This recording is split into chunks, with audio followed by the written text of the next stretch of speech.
আসসালামু আলাইকুম, কেমন আছেন সবাই? আশা করি সকলে ভালো আছেন। আপনাদের দয়ায় আমি অনেক ভালো আছি। তো আজকে একটা গুরুত্বপূর্ণ ভিডিও নিয়ে আপনাদের সামনে হাজির হয়েছি। ভিডিওটি হচ্ছে অ্যাডাম আব্বাসকে নিয়ে। ইতিমধ্যে আপনারা অবশ্যই জেনে গিয়েছেন অ্যাডাম আব্বাসের সম্পর্কে। অ্যাডাম আব্বাস হচ্ছেন একজন বাংলাদেশি প্রবাসী ফুটবলার।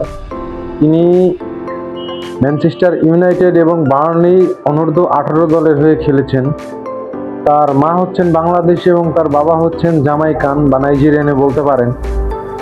কিন্তু সাম্প্রতিক সময়ে একটি খবর আপনারা সবাই দেখেছেন, বাফুফের সহসভাপতি ফাহাদ করিম সাহেব নিশ্চিত করেছেন অ্যাডাম আব্বাসের কাগজপত্র সবকিছু কমপ্লিট রেডি এবং আছে অনূর্ধ্ব 20 যে ক্যাম্প রয়েছে আগস্ট মাসে, সেই ক্যাম্প। তো অ্যাডাম আব্বাসকে দেখা যাবে, এই বিষয়টি নিশ্চিত করেছেন ফাহাদ করিম। এবার আসুন আমরা আসল বিষয়ে আলোচনা করি। বিষয়টি হচ্ছে অ্যাডাম আব্বাস আসলে কি বাংলাদেশের রাইট উইংয়ে কোনো পরিবর্তন হবে কিনা, বা লেফট উইংয়ে কোনো পরিবর্তন হবে না, স্ট্রাইকার সমস্যার সমাধান হবে কিনা। অনূর্ধ্ব 20 কিন্তু বাদ দিলাম, আমি বর্তমানে জাতীয় দল নিয়ে কথা বলছি, এখন সিনিয়র দল নিয়ে।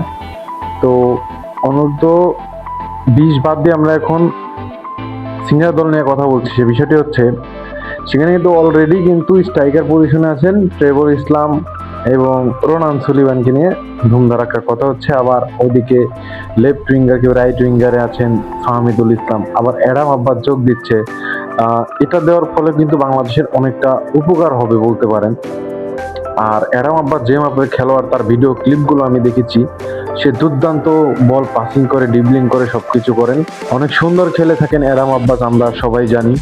তো দেখা যাক কত দূর কি হয়। তার কাগজপত্র সবকিছু রেডি, পাসপোর্ট হয়তো কয়েকদিনের ভিতরে পেয়ে যাবেন হাতে। আর বাফুফের সহসভাপতি ফাহাদ করিম তিনি নিশ্চিত করেছেন যে অ্যাডাম আব্বাস খেলছে বাংলাদেশের হয়ে, এতে কোনো সন্দেহ নাই।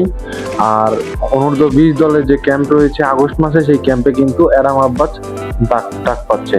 তো ধন্যবাদ সবাইকে এতক্ষণ সাথে থাকার জন্য।